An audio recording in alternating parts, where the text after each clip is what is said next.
Olá, vencedores! Tudo bem com vocês? Pessoal, hoje vamos falar sobre um tema muito importante: direito previdenciário. E as pessoas têm muitas dúvidas, né? Por que meus pedidos são negados? Eu posso ainda me aposentar?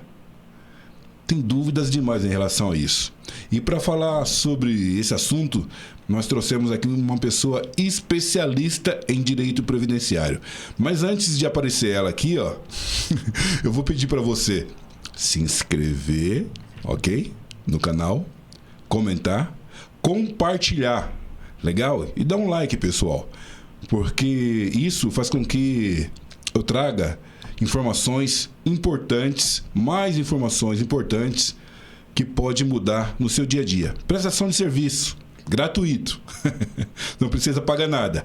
Direito previdenciário, quem é você, minha amiga?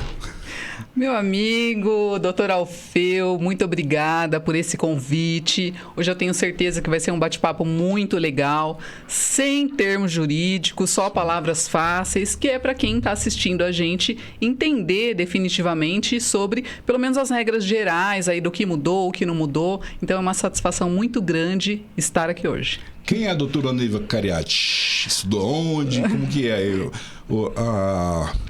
O acadêmico, a tua parte acadêmica. Eu estudei na faculdade Unifiel, sim, em Osasco, saudosa unidade da Narciso Turlini. Estudamos, sim, juntos, né, sim, doutor? Me formei em 2010, sim, comecei a advogar em 2011 e aí fiz pós-graduação na área de Previdência Social, mais de uma pós, na verdade, cursos, e hoje eu advogo exclusivamente na área previdenciária. Então você percebe aí que é uma pessoa que conhece mais um pouco, tudo e mais um pouco. Maravilha. Então, doutora Neiva, tem muitas perguntas aí, né? As pessoas têm muitas dúvidas em relação ao direito previdenciário, que é um tema que está em alta, né? Sempre esteve, agora mais ainda, né? Mais ainda, depois da reforma aí 2019, né? Aliás, é bom lembrar que nesse ano de 2026 a gente já vai para 7 anos, né, de reforma, e muita gente ainda não se deu conta do que é que aconteceu depois dessa reforma, né? O que é que mudou. Então, são essas questões que a gente vai responder aqui hoje da melhor forma possível. Maravilha. Então, tem aqui algumas perguntas aqui, as mais pedidas, na verdade, né? As maiores dúvidas. Uma aqui, a doutora Neiva, por que o direito previdenciário é hoje uma das áreas mais procuradas do direito, na tua opinião? Em relação ao cliente, né, as pessoas, elas têm se interessado mais justamente porque elas agora, eu sinto que agora, depois de 2025, especialmente, 2024, as pessoas estão começando a entender que ficou mais difícil de se aposentar, porque elas dão entrada na aposentadoria, têm o pedido negado e elas não entendem o porquê. Mas é por conta da reforma da Previdência. Então, acho que hoje é que está caindo essa ficha, falando aqui em português claro. Ah, isso mesmo. Você acha, qual é o maior medo das pessoas que querem se aposentar, assim, na tua experiência, assim, que você percebe? O maior medo é não conseguir se aposentar. Esse é o maior medo, com certeza, e acho que esse é o primeiro maior medo. Sim. Mas o segundo maior medo é de que tenha uma nova reforma. Tá. Aí prejudica tudo, né? Quem está no processo, quem vai entrar, muda tudo, né? Muda tudo, porque conforme eu mencionei, né, esse ano já faz 7 anos. Uhum. Então, é bem provável que dentro de poucos anos já se comece a falar em uma nova reforma da Previdência. Entendi. Você percebe que a população em geral, ela não conhece muito sobre o INSS, doutora? Assim, é um tema assim, totalmente desconhecido, você percebe isso, não? Eu percebo que tem muita dificuldade e é uma dificuldade legítima em entender todas as regras, né? Porque se para nós, que somos advogados, que atuamos exclusivamente na área do direito previdenciário, é difícil, por quê? Porque não tem só a lei, só a emenda à Constituição, mas você tem lei, decreto, você tem instrução normativa, toda hora tem uma instrução normativa nova. Então, se para a gente é difícil acompanhar, imagina para a população, né? Como a gente chama, o leigo acompanhar. Então, é difícil. Sempre está surgindo nova lei novas, né? E o advogado tem que se atualizar. Sempre. Tem que ler. Aí muitas vezes, né, você vai dar o preço, ele fala, mas como, doutora? É só uma perguntinha. É só uma perguntinha. Muitas vezes o cliente, ele não entende, né, que você atendeu ele, você entrou com um processo, com ação para ele. Só que não é só aquele momento, aquilo ali se desdobra, às vezes, você acompanhando aquele mesmo processo durante 1 ano, 2 anos, quer dizer, não é só naquele momento. Isso, às vezes, confunde, né? Sim, e eu digo mais, especialmente depois da reforma da Previdência, como a gente teve profundas alterações, hoje não é mais igual antigamente. Vou falar em termos de aposentadoria, só um exemplo. Antigamente, a pessoa chegava até o escritório do advogado, deixava as carteiras de trabalho e falava, dá uma olhada aí e vê se eu já posso me aposentar. Era assim que funcionava. Hoje, especialmente depois dessa reforma, dessa última, não é mais dessa forma que funciona. Hoje você tem que avaliar as carteiras de trabalho, avaliar a documentação específica, exemplo, um PPP, que é aquele período especial, avaliar se a pessoa tem uma deficiência, ela tem laudo médico, se não tem. Então, não é mais tão simples como era antes. Ou, né, ainda que não fosse tão simples, mas exige um cuidado muito maior, especialmente porque o INSS tem um sistema todo informatizado hoje, interligado com vários órgãos do governo, então é necessário fazer uma pesquisa aprofundada, um planejamento para ver se a pessoa já preenche ou não os requisitos e para não deixar nenhum tempo de fora, nenhum salário de fora, para ela não ter prejuízo na aposentadoria dela. Com isso, exigiu mais do advogado? Com certeza, com certeza. O advogado que não está atualizado ou ele não é especialista da área previdenciária, ele pode causar ou uma expectativa errada no cliente, porque o cliente ele tem aquela ansiedade de se aposentar logo, e se você é atendido por um profissional que não entende, ele pode passar uma informação errada, e aí você acredita que no ano que vem você já vai se aposentar. E aí quando chega no momento, não tem o tempo ainda, faltam mais 2, 3, 4 anos. Então, tem essa expectativa e tem também, claro, a questão de um cálculo errado, de um documento que não foi considerado na aposentadoria e lá na frente ele se aposenta achando que está tudo correto, só que na verdade não está. Ele saiu com uma aposentadoria mais baixa, geralmente, com valor menor do que ele teria direito. Esses são alguns exemplos do que pode acontecer. Nós como advogados, né, a gente tem uma certa ética, né, para agir. A gente toma muito cuidado com isso, né? E muitas vezes, quando o cliente nos procura e você passa o valor ou explica para ele como as coisas funcionam perante a lei, algumas vezes, alguns dizem, mas fulano de tal conseguiu aposentadoria lá para minha tia, para o meu amigo, foi tão rápido. Aí a gente pergunta, é advogado? Não é.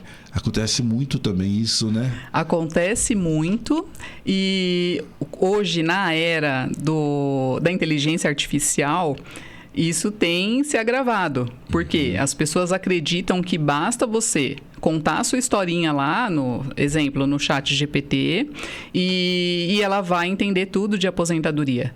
E não é assim que funciona. Exige muito critério, cada caso é um caso, e eu costumo falar para os clientes que eu atendo, talvez, Dona Maria, seu João, a senhora acha que é igual o caso do vizinho seu, mas não é. E eu vou te falar, meu amigo, todas as questões que eu atendi até hoje, todos, sem exceção, nenhum caso foi igual ao outro. Nenhum caso. O doutor aí, assim também, né? O advogado, ele tem uma certa responsabilidade, né? A questão da fé pública, né? Em relação a algumas informações, a documentação que recebe, né? Então, por isso que a gente tenta fazer a coisa dentro da lei. Às vezes, as pessoas que trabalham com isso e não são advogados, elas não têm, como eu posso dizer assim, a responsabilidade, né? Ele pode responder criminalmente, claro, mas ele não estudou para isso, né? Não tem as regras éticas que o direito impõe. Com certeza. Com certeza, para a gente a responsabilidade é bem maior. Você responde pelos documentos que você recebeu, por um documento que você assina como advogado. perante a OAB e perante a justiça, não é? Exatamente, perante o cliente, né? E tem todo esse lado, tem o lado financeiro, que a gente pode causar um prejuízo. Tem que ter um cuidado, né? Todo o trabalho ele tem que ser formalizado via contrato de honorários, especificando certinho qual que é o tipo de trabalho que você está fazendo para aquela pessoa. E, claro, por exemplo, se a pessoa chega para mim e contrata um planejamento, óbvio que tem as orientações. Olha, isso é uma simulação, é para você ter uma noção, né, de quando vai se aposentar, como. Nunca é exatamente, né, mas tudo isso é previsto em contrato, por exemplo. Porque, sim, tem a responsabilidade e tem o lado emocional que eu, particularmente, eu respeito muito, porque eu sei que cada pessoa carrega a sua história, suas expectativas, suas inseguranças, então isso também conta muito. Ah, tá. Então você faz uma simulação também. Sim. Como que funciona mais ou menos? Conta aí pra gente um pouquinho. O cliente vai até você. Como é esse processo aí? Sim, e aí eu vou voltar como era antes e como é hoje, né? Porque antes a pessoa deixava as carteiras e falava, dá uma olhadinha pra mim. Hoje não. Então hoje o cliente ele chega até o escritório, ele faz um contato comigo, ele fala, olha, geralmente, tá, doutor? Eu já dei entrada 2, 3, 4 vezes e o INSS negou e eu não sei o que está acontecendo.